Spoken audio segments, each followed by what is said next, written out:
Rekan-rekan asatidz yang dimuliakan Allah, insya Allah pada kajian kali ini kita akan sama-sama menjelaskan pasal selanjutnya, yaitu menjelaskan tentang furudul wudu'i, fardunya wudu, yang jumlahnya sitatun, ada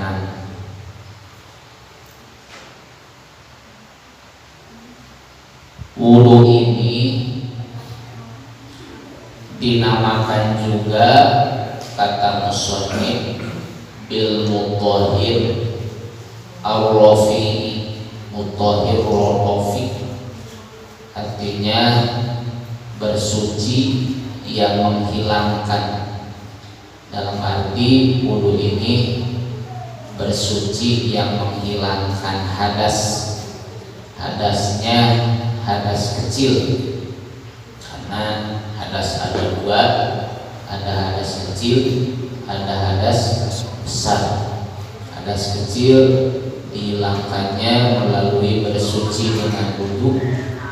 Kalau hadas besar dihilangkannya dengan bersuci melalui mandi besar atau hadus.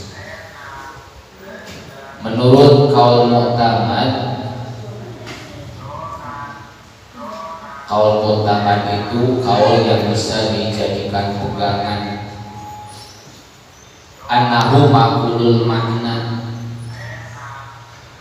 Wudu ini merupakan ibadah yang bisa dimengerti sebenarnya maknanya. Mengapa? Alasannya li'anna sholata munajatul rabbi ta'ala, karena ibadah sholat ini merupakan satu ibadah tempat munajat kita kepada Sang Khalik. Makanya dalam suatu hadis Rasulullah pernah bersabda, as-sholatu mi'rajul mu'minin wa munajatu rabbil alamin. Sholat ini merupakan mi'rajnya seluruh orang-orang yang beriman dan tempat munajatnya manusia ke Sang Pencipta. Kalau Rasul mi'rajnya langsung dipanggil oleh Allah Subhanahu wa Ta'ala. Kalau kita mi'rajnya kepada Allah melalui ibadah sholat. Dikarenakan sholat ini merupakan salah satu ibadah, tempat bermunajatnya kita ke Sang Pencipta, ke Allah Subhanahu wa Ta'ala, maka fatuliba atamsif, maka diperintahkan untuk bersih. Li'ajliha, dikarenakan kita akan melaksanakan sholat. Jadi wudu ini merupakan ibadah yang dimengerti soal maknanya sebenarnya, karena alasannya sholat merupakan tempat munajat kita kepada Allah. Allah Maha Bersih, berarti ketika kita mau sholat maka kita harus bersih, harus bersih, baik bersih dari hadas ataupun bersih dari najis, baik pakaian, badan, juga tempat, itu semuanya harus bersih, harus suci. Ketika salah satunya, baik dalam pakaian, baik dalam badan ataupun dalam tempat, ada salah satunya yang tidak suci, tidak bersih, maka bisa menggagalkan ibadah sholat. Selanjutnya, dalam ibadah wudu ini dalam fardu wudu yang 6 ada yang dibasuh, ada yang diusap. Kalau yang dibasuh menurut mazhab Imam Syafi'i yaitu muka, kedua tangan, dan membasuh kaki, kedua kaki. Kalau yang diusap itu mengusap bagian dari kepala, dari rasul, mau rambutnya atau mau kulitnya. Walaupun dalam madhab lain kepala juga tidak diusap tapi dibasuh gitu. Jadi perbedaan ijtihadnya, kalau Imam Syafi'i dalam ayat wamsahu bi ru'usikum itu bukan wau atap, jadi itu wau istinaf lagi, jadi mengawali. Kalau wau atap mah tidak diusap tapi dibajur, gitu, dibasuh, seperti mazhab Imam Maliki makan dibajur gitu. Jadi bagian kepala itu seperti kita mandi besar, seperti adus gitu, bukan diusap tapi harus dibajur, itu dibasuh. Itu beda lagi dengan mazhab yang lain. Kita bermadhab dengan Imam Syafi'i, maka khusus bagian kepala itu diusap. Kenapa alasannya bagian kepala diusap? Wa inna makhtuso arosu bil masjid satrihi goliban faktufiya fihi bi adna taharatin. Alasannya kata musannif, bagian kepala ini khusus diusap. Nanti sebelum menjelaskan secara berurutan, kita menjelaskan penjelasan yang ada pada syaratnya supaya kita tahu kenapa bagian kepala diusap. Menurut mazhab Syafi'iyah ditentukan kepala harus diusap itu disatrihi waliban, karena pada galibnya kepala ini ditutup gitu, ditutup, apalagi ahwat perempuan itu wajib. Faktufiya fihi bi anna taharatin, maka cukup pada bagian kepala karena galibnya ditutup, maka cukup dengan paling rendahnya bersuci gitu, yaitu dengan cara diusap. Wa husat al-mawdu'u al-arba'atu bidzalika. Selanjutnya, kenapa hanya bagian anggota tubuh yang 4 yang wajib kita yang termasuk bagian dari fardu wudu, hanya 4 bagian dari anggota badan kita, yaitu muka, terus kedua tangan, bagian kepala, dan juga kedua kaki. Alasannya li'annaha mahaluk tisabil khotoya. Alasan yang paling utama itu karena anggota-anggota badan tersebut yang termasuk dari bagian fardu wudu itu, karena itu anggota tempat yang sering melakukan kesalahan.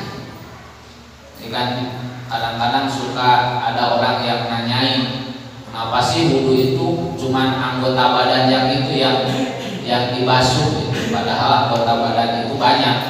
Nah, di antara alasannya ini, dan juga sudah ditentukan oleh Allahnya dalam surah Al-Maidah ayat 6, ya ayyuhalladzina amanu idza qumtum ila sholati faghsilu wujuhakum wa aydiyakum wamsahu bi ru'usikum wa arjulakum ila ka'bayn.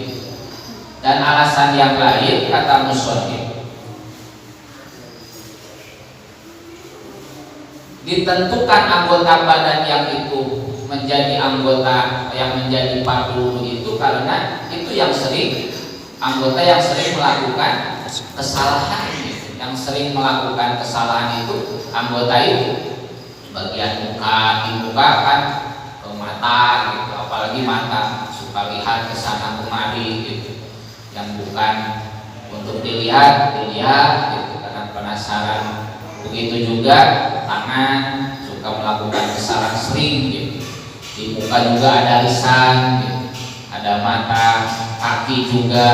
Makanya di antara fadilah wudu itu, dengan wudu itu bukan hanya sekedar menghilangkan hadas gitu. Dengan wudu itu sekaligus menghapus, menjadi kifarat, menghapus kesalahan-kesalahan sogoir, dari kesalahan-kesalahan dosa-dosa kecil yang dilakukan oleh anggota badan kita yang dibasuh ketika wudu.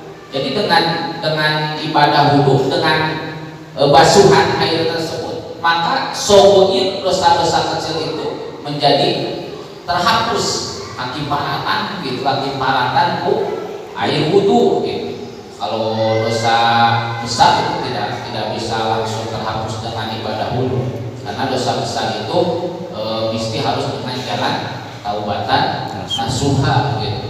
Jadi mengifarati dosa-dosa kecil tersebut yang dilakukan oleh anggota badan yang dibasuh ketika kita wudu. Itu diantaranya, walaupun ada alasan lain. Lanjut, wa mawjibuhu al hadas ma'al qiyami ila shalah. Yang mewajibkan wudu itu yaitu ketika kita hadas dan ketika kita mau mendirikan ibadah sholat gitu. Jadi diwajibkan wudu itu ketika kita hadas dan ketika kita mau melaksanakan mendirikan ibadah sholat atau wanahbiha atau sebangsa sholat yang diharuskan, disyaratkan harus mempunyai wudu. Seperti apa? Seperti tawaf gitu, atau kita mau memegang mashaf Al-Quran gitu. Kalau bacanya boleh gak punya wudu, tapi kalau memegangnya mesti wajib harus mempunyai wudu gitu. Jadi baca Al-Quran itu boleh sebenarnya tidak punya wudu, cuman itu suul adab. Jadi goreng kata sama kalau ta'zim pulang karena Al-Quran, walaupun itu sah jadi pahala gitu. Cuman kurang afdol kita tidak ta'zim terhadap Al-Quran. Jadi diwajibkan wudu itu ketika kita hadas dan ketika kita mau mendirikan ibadah sholat atau sebangsa ibadah sholat, ibadah-ibadah yang lain yang mesti disyaratkan untuk berwudu dulu, seperti kemarin tadi tawaf ataupun memegang mashaf.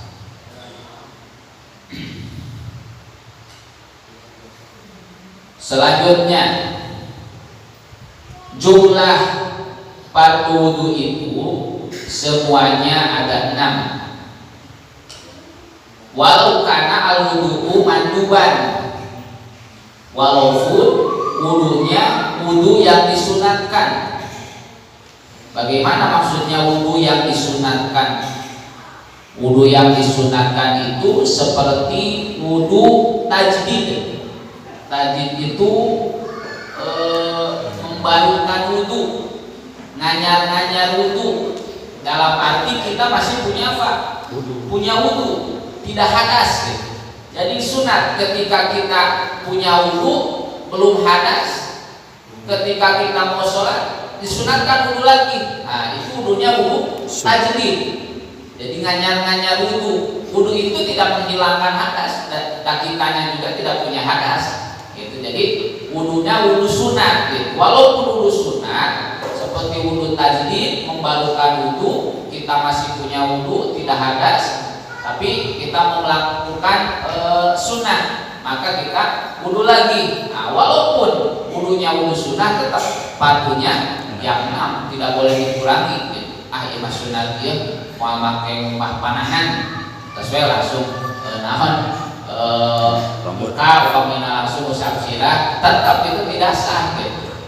Kalau mau mendapatkan pahala dari ibadah sunnah wudunya, maka mesti semuanya harus dilakukan walaupun al-wudu manduban, walaupun wudunya sunnah maka tetap fardunya 6. Selanjutnya wa abawa al-musannifu bil fatihuna wa bis sholati bil arkan. Ini mungkin kadang-kadang kita jadi pertanyaan, kenapa dalam wudu itu bahasanya furudul wudu, tapi ketika nanti pada sholat, bab sholat, maka bahasanya musonif pakai bahasa arkan, rukun. Padahal mah fardu furud wajib, arkan juga wajib. Jadi bahasa furudul wudu wajib dilaksanakan, arkanul wudu juga wajib dilaksanakan.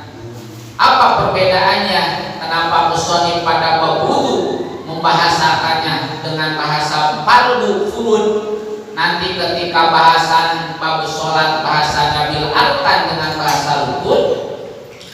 Alasannya li'annahu lamam tuni'an tafriqu af'ali sholat kanat kahaqikotin wahidatin murakabatin min ajza'in panasibun adu ajza'iha al-kanan.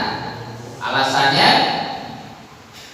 nanti ketika menjelaskan bab sholat musonif dengan bahasa arkan dengan bahasa rukun, karena di dalam melaksanakan rukun sholat itu dilarang, dicegah untuk memisahkan dari bagian pekerjaan sholat tersebut, dari rukun sholat tersebut.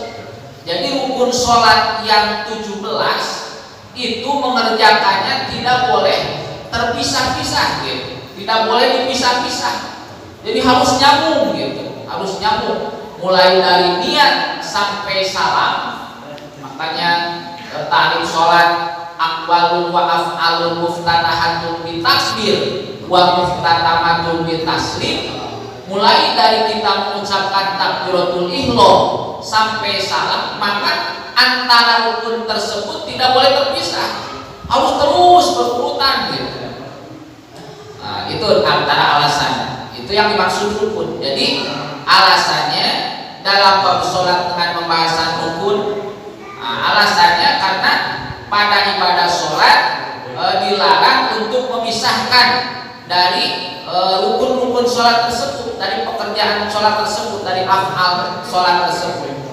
Maka karena kahaqikotin wahidatin murakabatin, disebabkan af'al sholat, rukun-rukun sholat tersebut yang 17 tidak boleh terpisah, maka ibadah sholat tersebut atau af'alus rukun sholat tersebut, maka itu kahaqikotin wahidatin, seperti satu gitu, hakikatnya satu murakabatun yang disusun gitu, yang disusun min ajza'in gitu, yang disusun dari pirang-pirang juz. Jadi disusun dari 17 rukun, tapi itu hakikatnya satu gitu, hakikatnya satu. Makanya dalam sholat tidak boleh terpisah, harus tetap nyambung gitu. 17 rukun tidak boleh terpisah.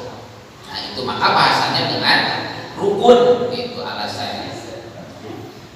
Panasipun adu azaiha arkanan, maka itu dihitung dari pirang-pirang juz tersebut, dari pirang-pirang juz sholat tersebut dihitungnya arkanan satu rukun gitu, kayak satu rukun gitu, maka tidak boleh terpisah, maka disebut arkanus sholat gitu. Bihilafil wudu, berbeda ketika kita wudu. Nah, berbeda dalam pada wudu. Li'anna kulla fi'lin minhu kawaslil wajhi mustaqilun bi nafsihi wa yajuzu tabriku af'alihi fala tarkiba fihi. Berbeda dalam ibadah wudu.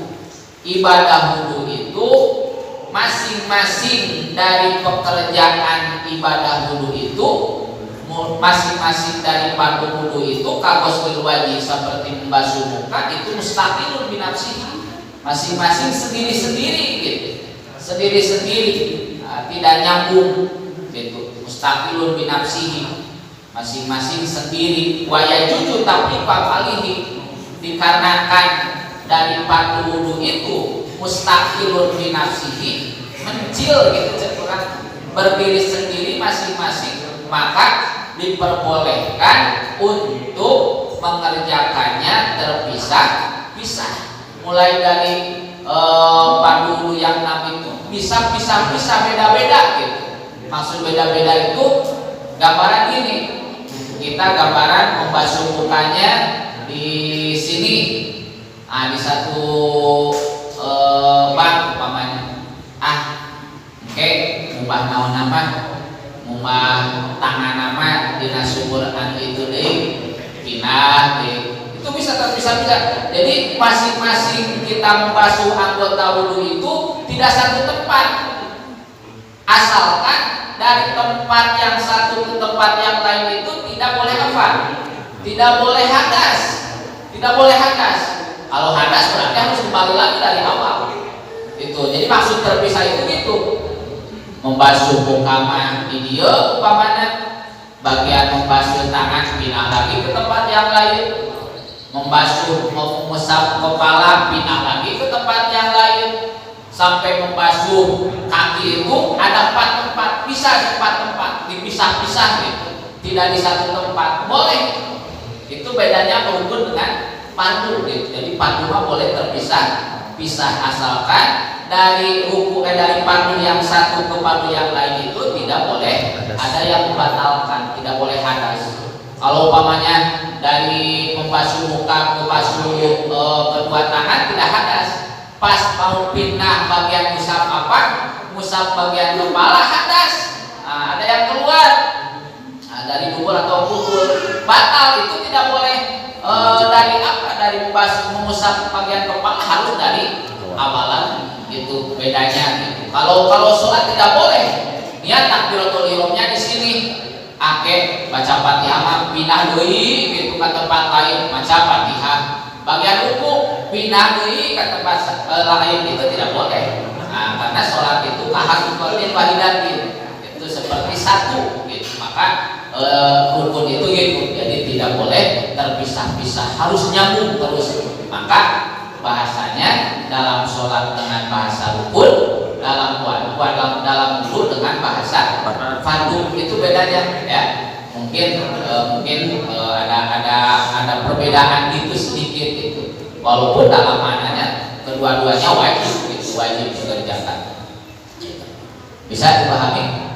Ya, jadi dalam bahasa wudu dengan bahasa fardu, kalau dalam bab sholat dengan bahasa arkan rukun gitu. Perbedaannya gitu. Kalau rukun tidak boleh terpisah, karena dari sekian rukun sholat itu harus bersambung mengerjakannya, tidak boleh terpisah. Karena itu seperti satu kesatuan itu yang tidak boleh terpisahkan. Itu berbeda dengan fardu, bahasa fardu purun itu boleh dipisah-pisah, karena masing-masing dari fardu itu mustaqilun itu binafsihi, jadi berdiri sendiri, maka mengerjakannya boleh terpisah-pisah, tidak tidak hanya di satu tempat, jadi boleh terus berpisah-pisah. Itu perbedaannya.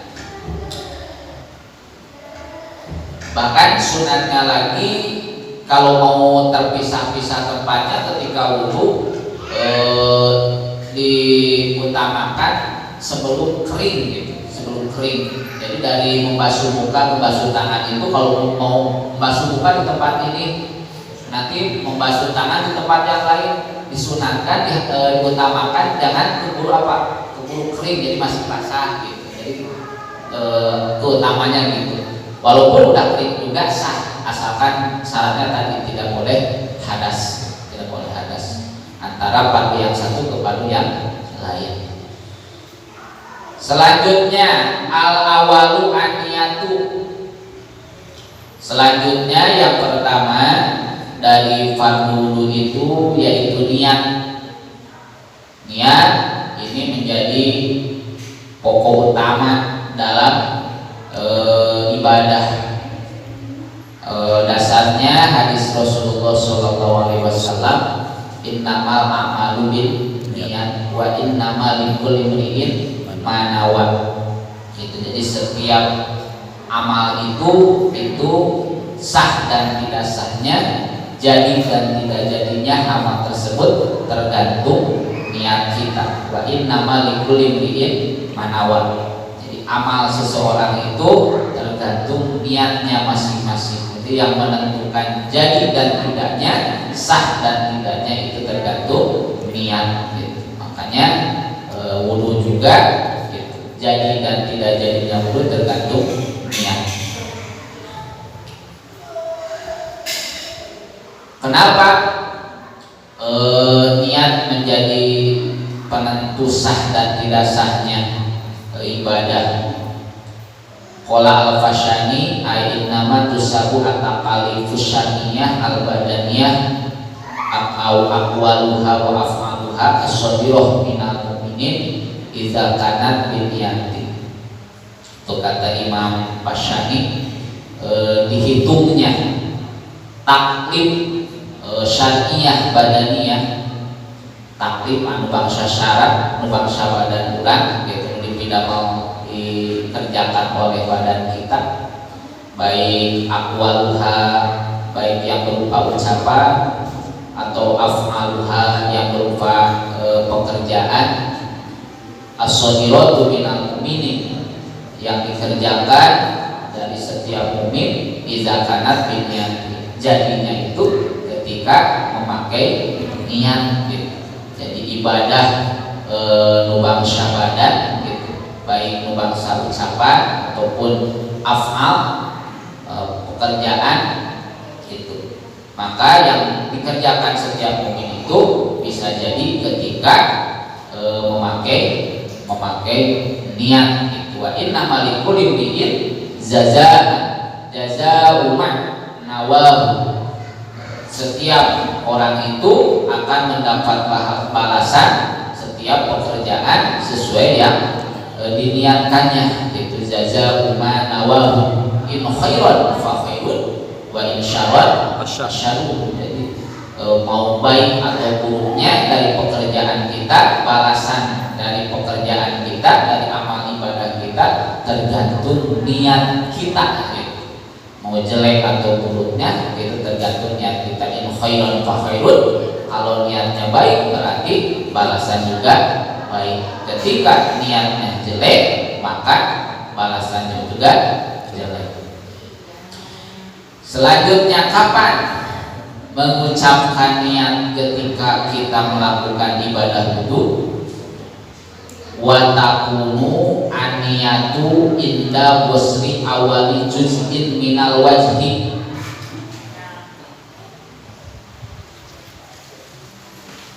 Pelaksanaan niat ketika wudu itu ketika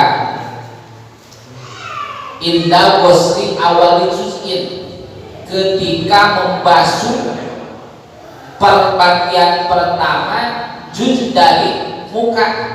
Jeung urang mandina nalika antelna cai kana naon, kana muka. Jadi pengucapan niat itu maksud pengucapan teh dina hati, dalam hati, karena niat itu tempatnya di dalam hati. Kalau dalam lisan itu sunnah.